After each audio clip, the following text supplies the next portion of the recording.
નમસ્કાર. પહેલા ધોરણની અંદર આપણે સ્વર આખો શીખી ગયા ને. અ થી અહ સુધીના એટલે કે 13 વર્ણ. પહેલા આપણે આખો સ્વર લખેલો, પછી આપણે તેને વારંવાર રિપીટ કર્યો હતો. અને હવે આપણે શું કરીશું કે એને ગુજરાતી સાથે કેવી રીતે લખાય છે સ્વરને, તે આપણે આજે શીખીશું.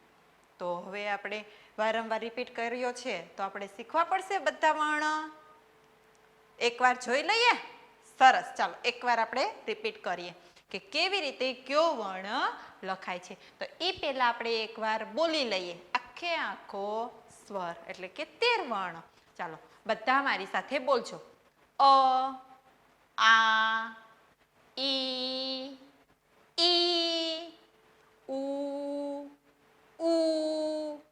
ઋ, એ, ઐ, ઓ, ઔ,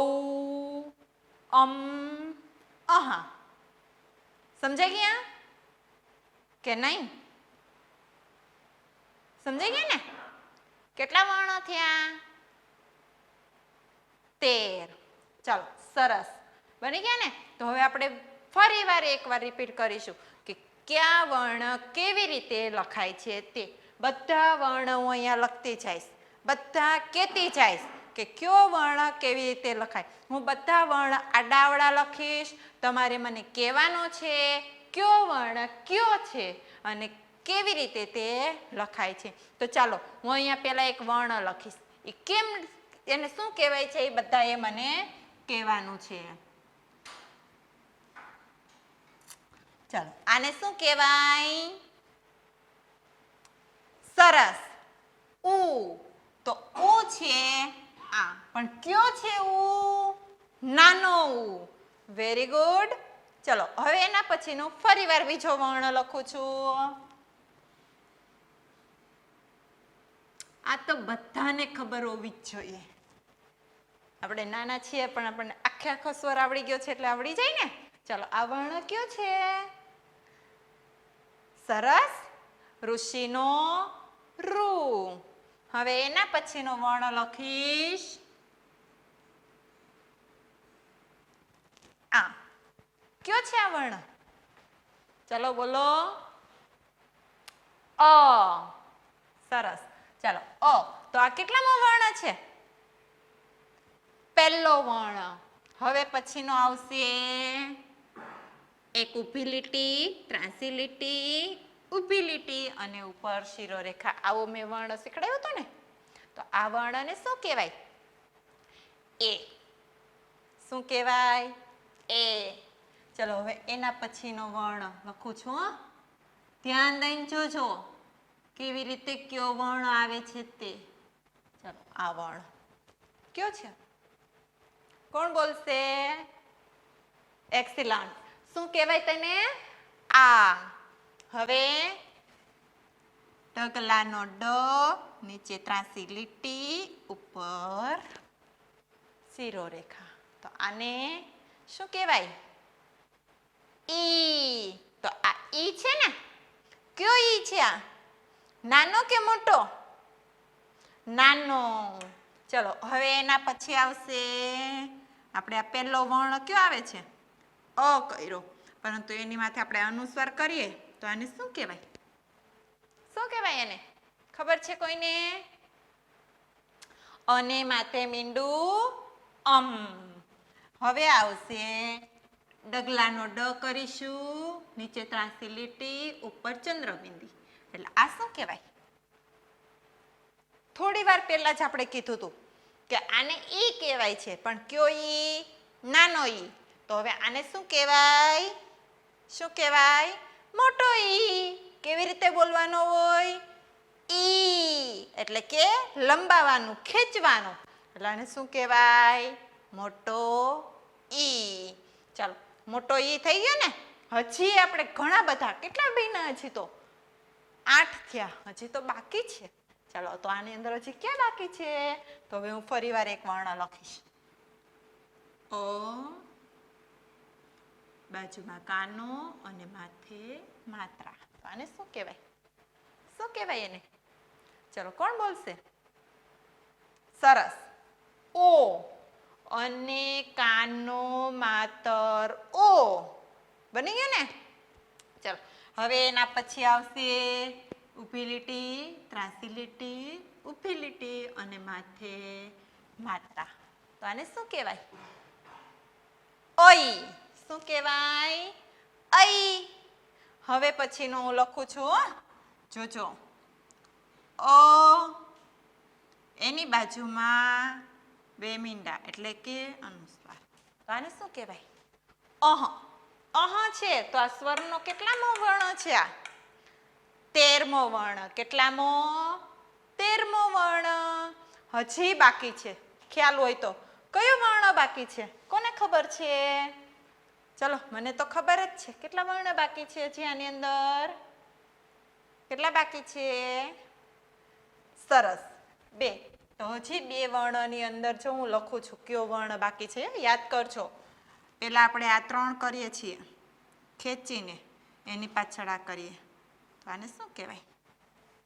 શું કહેવાય? ખાલી ગુજરાતીમાં શું કહેવાય એ મને કહો આખો શબ્દ સાથે. અને ગુજરાતીમાં આપણે શું કહીએ છીએ? આપણે હિન્દીનું નથી બોલવું, ગુજરાતીનું. ગુજરાતીનું શું કહેવાય? ઉ ઊન નો ઉ. તો આને હિન્દીમાં મોટો ઉ કહેવાય. શું કહેવાય? ઉ. બની ગયો ને? હવે છેલ્લો વર્ણ બાકી છે. કેટલામો છે એ વર્ણ બાકી છે તે ખ્યાલ છે કોઈને? મને ખબર છે. તમને ખબર છે? કોને ખબર છે? સરસ. કેટલામો વર્ણ બાકી છે? યાદ કરો. 2 એકડા 11મો વર્ણ. જો આમાં 11મો વર્ણ જો જે છે ક્યાંય આપણે પહેલેથી વર્ણના ક્રમ બોલતા જઈએ છીએ. ચાલો. પહેલો વર્ણ અ, બીજો વર્ણ આ, ત્રીજો વર્ણ કે છે આમાં?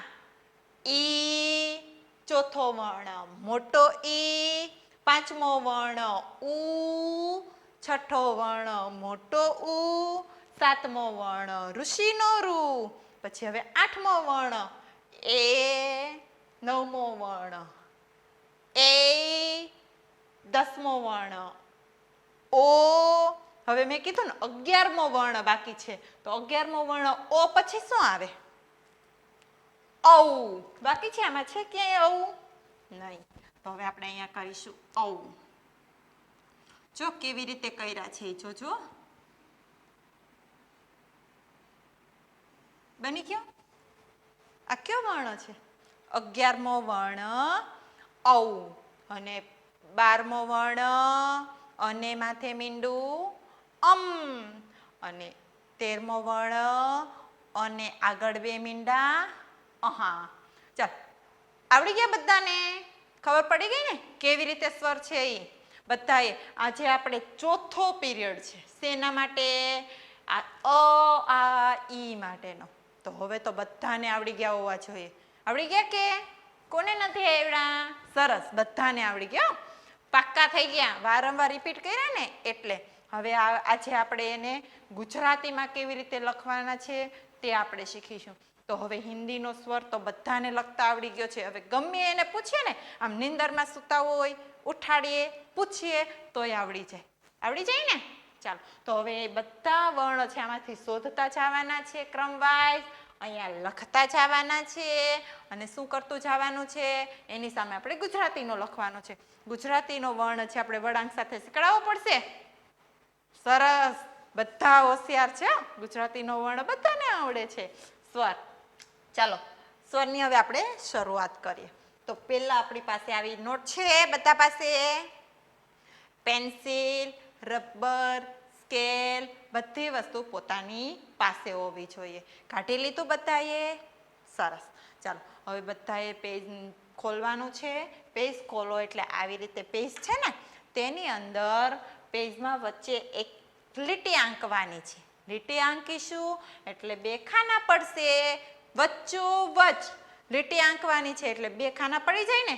શું કરવાને 2 ખાના પાડવાના છે? જો કહું શું કરવાને તે. કારણ કે આપણી પાસે આ પેજની અંદર 13 લાઈન ના હોય. હોઈ શકે કોઈ પાસે મોટી મોટી બુક હોય તો થઈ જાય 13 સમાય છે. પણ ના સમાય તો આપણે બીજા પેજ ઉપર ન જવું પડે. એટલા માટે આપણે વચ્ચે આ લીટી આંકશું ને વચ્ચે લીટી અંકાઈ જાય તો આ સાઈડની અંદર બીજા જે બાકી વધતા વર્ણ છે તે ક્યાં લખવાના? અહીંયા લખવાના. એટલે બધાએ પોતપોતાના પેજની અંદર આવી રીતે વચ્ચોવચ્ચ એક લીટી આંકવાની છે અને 2 ખાના પાડવાના છે. પડી ગયા? ચાલો બધાએ વ્યવસ્થિત સીધી લાઈન પાડવાની છે. પડી ગયા? સરસ. હવે આ હાસ્યો છે ને? તો હાસ્યાની અંદર હવે આપણે લખવાનું છે. શું સૂચના લખવાની? કંઈક તો લખવું પડશે ને, એમને કેમ ખબર પડશે કે આપણે શું લખવાનું છે તે? તો ચાલો લખીએ. બધાએ પોતપોતાની પેન્સિલ ને ઇરેઝર બધા પાસે હોવું જોઈએ. કોઈ પાસે કોઈએ માંગવાનું નથી, કોઈને ડિસ્ટર્બ નથી કરવાના. ચાલો હવે અહીંયા આપણે પહેલાં કરીશું જે તમને નિશાની આવડે તે. તમને આવી રીતે સ્ટાર કરતા આવડે તો સ્ટાર બનાવવાનો છે, તમને ફૂદડી બનાવતા આવડે તો ફૂદડી. એટલે આવું બધું બનાવ્યા ને એટલે આમ સરસ નોટ દેખાય. બની ગયું? ધીમે ધીમે બનાવજો, શાંતિથી. આપણે ક્યાંય ઉતાવળ નથી કરીને જવાનું, બધાએ વ્યવસ્થિત જ કરવાનું છે. ચલો બની ગયું. હવે અહીંયા આપણે સૂચના લખીશું. કોઈએ બીજી એક પણ લાઈનની અંદર લખવા જવાનું નથી. હાસ્યામાં એટલે હાસ્યામાં. શું કરવાને હાસ્યામાં લખવાનું હોય? કારણ કે આપણે જ્યારે પણ પેજ ઉથલાવતા જઈએ, જોતા જઈએ ત્યારે આપણને ખબર પડે કે કઈ વસ્તુ કઈ જગ્યાએ લખી છે. તો હાસ્યામાં લખેલી હોય તો આપણને સીધું નજરમાં આવે ને, આપણને દેખાય કે મેં આ વસ્તુ છે આ સૂચના સાથેનું અહીંયા લખેલું છે. એટલે આપણે અહીંયા એ સૂચના લખવાની છે. તો ચાલો લખો બધાય. મારી સાથે સાથે બધાએ લખવાનું છે અને સરસ મજાના અક્ષરે લખવાનું છે. હા ચાલો. નીચે આપેલા હિન્દી સ્વર સાથે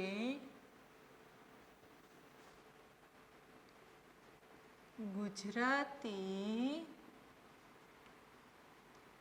સ્વર લખો.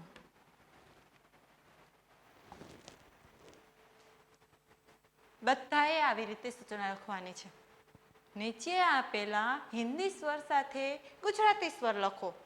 જો મેં આ સૂચના શું કરવાના આવી લખાવી તમને ખબર છે કે નીચે આપેલા હિન્દી સ્વર સાથે ગુજરાતી સ્વર લખો. આપણી પાસે તો ફેરબુક છે એટલે અહીં નીચે ક્યાંય સ્વર આપેલા તો ના હોય, પરંતુ જ્યારે પણ કોઈ બીજી નોટબુક હોય, કોઈ પેપર હોય, કોઈ પણ જગ્યાએ હોય ને તો હજી આપણે શું છે હિન્દીની શરૂઆત છે ને એટલે આપણે એ સૂચનાને ધ્યાનમાં રાખીને આપણે આ વસ્તુ લખીએ છીએ. તો ગમે ત્યારે પણ જો હિન્દીનો સ્વર આપેલો હોય તો એની સામે આપણે શું લખવાનું હોય? ગુજરાતીનો સ્વર લખવાનો હોય. એટલે મેં લખ્યું છે નીચે આપેલા. તો આપણે પહેલા નીચે હિન્દીના સ્વર લખીશું, સાચી વાત ને? અને એની સામે ગુજરાતીના સ્વર. એટલે બધાને ખબર હોવી જોઈએ કે શું કરવાને મેં આવી સૂચના લખાવી છે કે નીચે આપેલા હિન્દી સ્વર છે, હિન્દી સ્વરના જે બધા વર્ણો છે તેને આપણે ગુજરાતી સ્વરના વર્ણો સાથે લખવાનું છે. કે હિન્દીનો સ્વર છે, હિન્દીનો અ છે, તો એને ગુજરાતીમાં અ કેવી રીતે લખાય તો એવી રીતે આપણે લખવાનું છે. તો ચાલો હવે સ્વરની શરૂઆત કરીશું. તો સ્વરની શરૂઆત કરતા પહેલા પહેલો સ્વર છે આને અંદરથી આપણે શોધવાનો છે. આખા બધા લખેલા છે ને એની અંદરથી આપણે શોધવાનો છે. તો આની અંદરથી પહેલો સ્વર કયો છે? ચાલો મને બતાવતો જવાનો છે બધાએ. તો પહેલો સ્વર છે અહીંયા. તો આ કયો છે? અ. કેટલા નંબરનો સ્વર છે? પહેલા નંબરનો. તો ચાલો આપણે અહીંયા લખીશું 1. તો અ.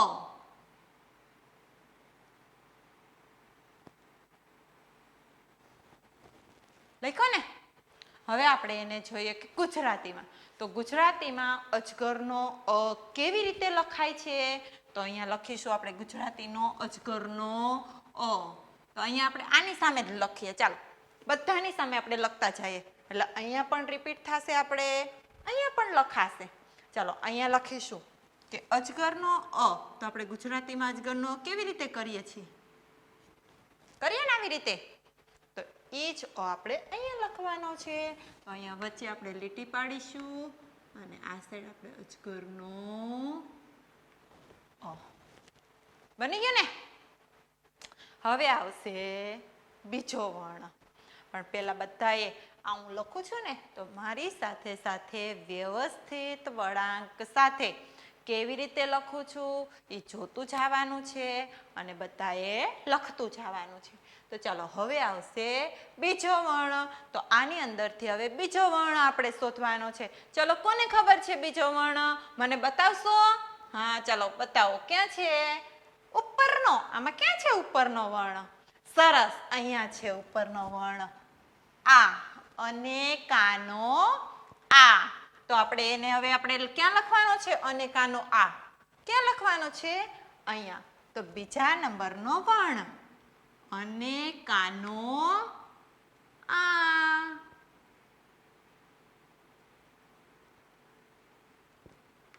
હવે આપણે એને ગુજરાતીમાં કન્વર્ટ કરવાનું. હિન્દી છે એને હવે ગુજરાતીમાં. તો પેલા આપણે અ તો ગુજરાતીનો લખ્યો તો આપણે જો બોલીએ છીએ અને કાનો આ બોલીએ ને તો આપણે અહીંયા પણ અ. તો પેલા અ તો કરવો જ પડશે. પછી એને આપણે કાનો બોલીએ છીએ. તો કાનો બોલીએ છીએ તો એને કાનો કરવાનો છે. તો આ કાનો. એટલે શું બની ગયું? અને કાનો આ. તો ચાલો હવે અહીંયા લખીશું આપણે અને કાનો આ. થાય છે ને બધું એક સાથે સાથે જેમ બોલતા જાય એમ કરતા જાય એટલે આપણને બધી વસ્તુ વ્યવસ્થિત આવડી જાય. ચાલો હવે આવશે ત્રીજો વર્ણ. ચાલો હવે આમાંથી આપણે ત્રીજો વર્ણ ક્યાં છે? ખબર છે કોઈને? મળી ગયો? સરસ. આ છે ત્રીજો વર્ણ. તો આ ત્રીજો વર્ણ છે ને શું બોલાય? ઈ. તો હવે એને આપણે ગુજરાતીમાં ઈ કરવા માટે કેવી રીતે લખવાનો છે? પેલા દ કરવાનો છે અને એને આવી ત્યાં. પણ આ ઈ છે એને આપણે ઉપરની સાઈડ બહુ ખેંચીને લંબાવવાનો નથી. શું કરવાને? કારણ કે ઈ કેવો ઈ છે? નાનો ઈ. એટલે આપણે એને ખેંચવાનો નથી. ચાલો હવે નાનો ઈ છે આપણે અહીંયા લખવાનો છે. તો પહેલા આપણે લખીશું હિન્દીનો ઈ. ડગલાનો ડ કરવાનો છે, ત્રાંસી લીટી કરવાની છે અને માથે શિરોરેખા. તો હવે એને આપણે ગુજરાતીમાં પણ લખ્યો છે સામેની સાઈડ. જો દેખાય છે? સરસ. તો ચાલો ઈ અહીંયા લખવાનો છે. તો ઈ અહીંયા લખવા માટે આપણે કેમ લખવાનો છે? પહેલા શું બનાવવાનું છે? દડાનો દ અને પછી અહીંથી આમ ખેંચી બહુ ખેંચવાનું નથી. એટલે શું બની ગયો? ઈ. પણ કેવો? નાનો. હવે આવશે ચોથો. તો હવે આપણને જ્યારે આપણે સ્વર શીખા ત્યારે આપણને ખબર જ હતી કે આપણે નાનો ઈ કરીએ એમાંથી મોટો ઈ કરવો હોય તો આપણે શું કરવું પડે? એટલે આમાંથી બધાને હવે ઓટોમેટિક ખબર પડી જાય ને કે નાના ઈ પછી મોટો ઈ. તો કેવો આવે છે? તો આવો આવે. આવે ને? માથે શિરોરેખાવાળો. તો એ શિરોરેખાવાળો મોટો ઈ છે. તો મોટો ઈ છે એને આપણે કેવી રીતે લખવાનો હોય? બોલીએ છીએ લંબાવીને. તો એનો લીટો પણ લંબાવવો પડે ને. તો ચાલો હવે લખવામાં પણ આપણે લંબાવીને લખશું. જોજો પેલા દડાનો દ ઈ. જેટલું આપણે બોલીએ છીએ એટલું જ આપણે એને ખેંચવાનો છે. જો ખેંચ્યું ને પાખડું, આમાં ખેંચ્યું છે? નહીં. આમાં ખેંચ્યું ને તો આને શું કહેવાય? મોટો ઈ. તો હવે આપણે તે મોટો ઈ છે અહીંયા લખવાનો છે. તો પહેલા આપણે લખીશું હિન્દીનો ઈ. હિન્દીનો ઈ લખ્યો, એના ઉપર શિરોરેખા અને હવે આપણે એને શું કરવાનું છે? ગુજરાતીમાં લખવાનું છે. તો ગુજરાતીમાં લખવા માટે આપણે શું કરીશું? પહેલા દડાનો દ કરવાનો છે અને પછી અહીંથી આમ આપણે ખેંચવાનો છે. એટલે બોલવામાં પણ ખેંચાય. જો ઈ ખેંચાય ને? તો બસ એવી જ રીતે હવે પાંચમો વર્ણ. કેટલામો વર્ણ? પાંચમો. પાંચમો વર્ણ છે આમાંથી કયો આવે? અ, આ, ઈ. પછી શું આવે? ઉ. તો અહીંયા છે ઉ. તો આ કેવી રીતે લખાય ખબર છે? તગડે 3 કરીને આગળથી ખેંચવાનો. તો આ 3 છે ને એના ખેંચો એટલે શું બની ગયું? નાનો ઉ બની ગયો ને. હવે એના પછી ને એને આપણે શું કહેવાય? આવી રીતે ગુજરાતીમાં ઉ થઈ ગયું ને. એટલે આ શું બની ગયું? નાનો ઉ. તો હવે આપણે અહીંયા લખીશું નાનો ઉ, પણ શેમાં? હિન્દીમાં. અને એને આપણે અહીંયા ગુજરાતીમાં લખાઈ ગયું. સરસ. હવે આવશે છઠ્ઠો વર્ણ. તો છઠ્ઠો વર્ણ છે તે છઠ્ઠો વર્ણ કરવા માટે શું કરવાનું છે? નાના ઈ પછી મોટો ઉ. તો મોટો ઉ આમાંથી આપણે ગોતશું ને. ક્યાં છે? અહીંયા. અહીંયા મોટો ઉ છે. તો એને મોટો ઉ આપણે ગુજરાતીમાં લખવા માટે કેમ લખાય છે ખબર છે? કેવી રીતે લખાય? ખેંચીને. આવું ખેંચી ખેંચીને લખવાનું. તો બધાને બહુ મજા આવે ને. લાંબા લાંબા લીટા જ કરતા જવાના. તો આ શું કહેવાય? મોટો ઉ. તો એને આપણે શું બોલાય છે? ઊનનો ઉ. તો આ બની ગયો ને. તો હવે આપણે અહીંયા છઠ્ઠો વર્ણ લખશું ઉ. તો પહેલાં આપણે હિન્દીનો વર્ણ લખવા માટે પહેલાં નાનો ઉ બનાવવો પડે છે, ખેંચીને 3, અને પછી એના પાછળ આપણે કરશું અને ઉપર શીરો રેખા બની જાય. પછી આપણે એને હવે ગુજરાતીમાં લખશું. તો ગુજરાતીમાં જો મેં અહીંયા લખ્યું જ છે ઉ છે ને. તો હવે એને આપણે લખીશું ખેંચીને. બની ગયું. કેટલામાં થયા વર્ણ? 6. હવે આવશે 7મો વર્ણ. તો 7મો વર્ણ હવે બધાને ખબર જ છે. ગુજરાતી અને હિન્દીમાં સરખું છે ને. તો ગુજરાતી અને હિન્દીમાં સરખો. ઋષિનો ઋ. તો ચાલો આ ઋષિનો ઋ છે તો આપણે ગુજરાતીમાં પણ કેવી રીતે લખીએ છીએ? એના જેવું જ છે ને. કમાલની વાત. હિન્દીમાં છે એવું જ ગુજરાતીમાં. ઋષિનો ઋ. તો ચાલો તે ઋષિનો ઋ આપણે અહીંયા લખીશું. આ હિન્દીનો આપણે લખી નાખ્યો. હવે એના પછી આપણે શું કરવાનું છે? ગુજરાતીનો. તો હિન્દીનો લખ્યો છે તેને ગુજરાતીમાં લખવા માટે તેવી જ રીતે આપણે આ ગુજરાતીમાં લખીશું. બની ગયું? કેટલું થયું? કેટલા વર્ણો થયા? 7 વર્ણો. હવે પછી જોજો. તમે એમ કહેશો મેડમ તમારે તો લાઈન નથી નીચે. તો મારે તો નથી, તમારે હશે. તો તમારે આના પછી જે 8મો વર્ણ આવે છે તે નીચેથી જ લખવાનો છે. મારી પાસે લાઈન નથી, પરંતુ મારી પાસે અહીં મેં જે વચ્ચે લીટી પાડીને 2 ખાના પાડ્યા હતા ને છે લાઈન. તો હું ત્યાં લખવા માટે અહીંયા આપણે ક્રમ લખવા માટે હું ફરીવાર બીજી લાઈન ઊભી બનાવીશ. એટલે આ નાનું ખાનું બની જાય છે ને. તો એમાં આપણે શું લખવાનું છે? ક્રમ. ક્રમ લખીશું. તો હવે અહીંયા આવશે 8. 8મો વર્ણ છે એ કયો છે? ઋષિના ઋ પછી એ. તો ખબર જ છે એ કેવી રીતે લખાય. ઊભી લીટી, આડી લીટી અને બાજુમાં ફરીવાર ઊભી લીટી અને ઉપર શીરો રેખા. એટલે આ બની ગયું એ. પરંતુ એ આપણે બોલીએ છીએ એ, તો એની અંદર અજગરનો અ આવે છે, માથે માત્રા આવે છે. તો બસ એવી જ રીતે આપણે શું કરવાનું છે? ગુજરાતીમાં લખવાનું છે. અજગરનો અ, માથે માત્રા. એટલે શું બની ગયું? એ. તો હવે તે એ છે આપણે અહીંયા લખવાનો છે એ. તો હવે આપણે એને ગુજરાતીમાં પણ લખીશું ને. તો ચાલો આ એ થઈ ગયું. બધા લખો છો ને મારી સાથે કે નથી લખતા? સરસ. બધાને હવે વળાંક સાથે લખતા આવડી જ ગયું હોય, કારણ કે આપણે ફટાફટ રિપીટ કરીએ છીએ ને, લખવાની પ્રેક્ટિસ કરીએ છીએ. એટલે ચલો હવે છે 9મો વર્ણ. 9મો વર્ણ છે આપણો એ પછી ઐ. ઐ કરવા માટે મેં વારંવાર કીધું છે કે આપણે એ લખવા માટે માથે માત્રા નથી કરતા, પરંતુ ઐ લખવા માટે માથે માત્રા કરીએ છીએ. તો એક જ માત્રા કરશું એટલે આપણું શું બની જશે? અય. પરંતુ ગુજરાતીમાં લખવા માટે અજગરનો તો આવે જ અય કરવા માટે, પરંતુ માથે કેટલા માત્રા આવે છે? 2 માત્રા. તો ચાલો આપણે આ 2 માત્રા કરીશું એટલે આપણું આ શું બની જશે? અય. બની ગયું ને? તો ચાલો હવે આપણે તે જ અહીંયા લખીશું એ. અને હવે આપણે આ 2 માત્રા વાળો અય. બની ગયું? સરસ.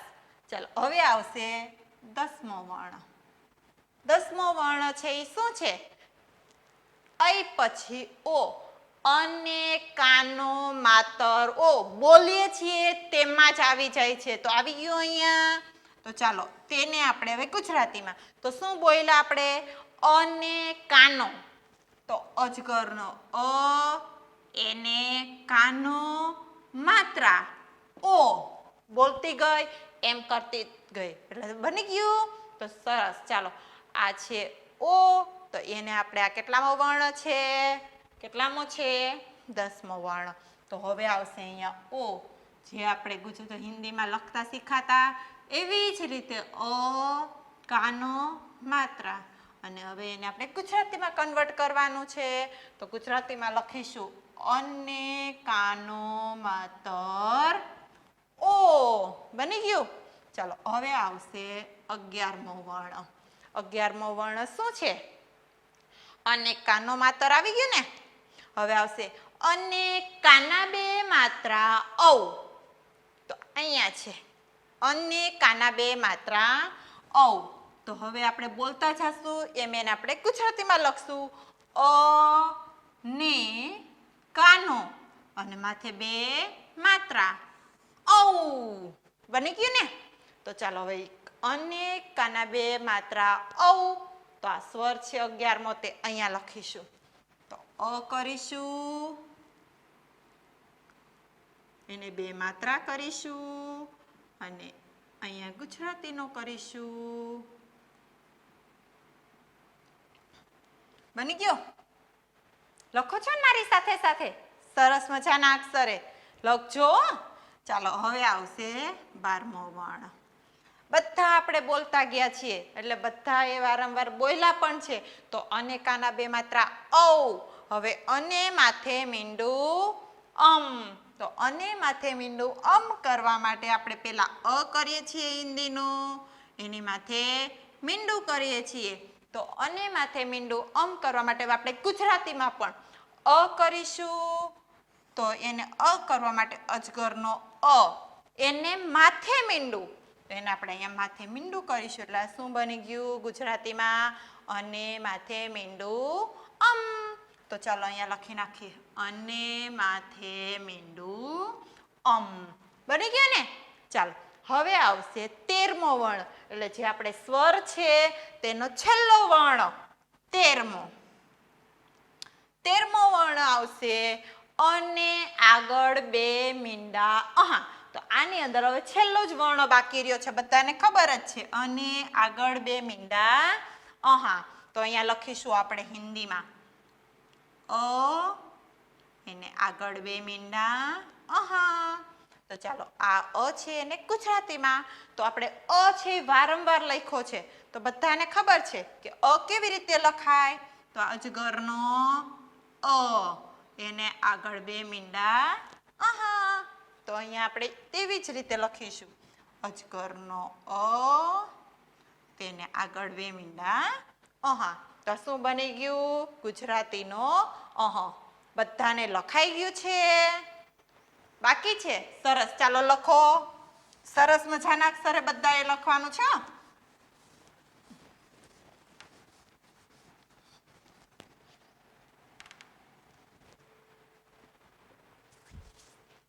ચલો લખાઈ ગયા?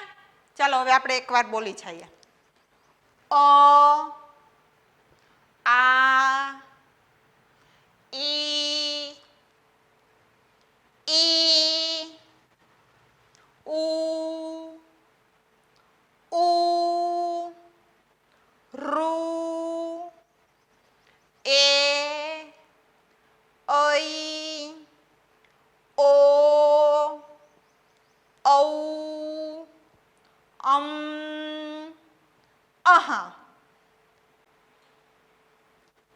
ચાલો આપણે આજે બોલાઈ ગયો સ્વર. હવે હું આજે આપણે હોમવર્ક આપું છું કે આપણે જે આજે સ્વર કર્યા છે ને ગુજરાતી અને હિન્દી બંને, તો ફરી પાછા પીરિયડની અંદર આપણે મળીએ ત્યારે બધાએ હિન્દી સ્વર સાથે ગુજરાતી સ્વર લખવાના છે.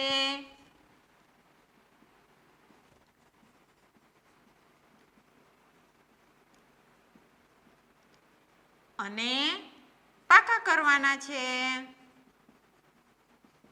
હિન્દી સ્વર સાથે ગુજરાતી સ્વર લખી અને પાકા કરવાના છે. સમજાઈ ગયું ને? એટલે બધાને ગુજરાતી અને હિન્દી સ્વર બધાને પરફેક્ટ થઈ જાય. ચલો હવે આપણે આવતા પીરિયડની અંદર મળીશું. જય શ્રી કૃષ્ણ.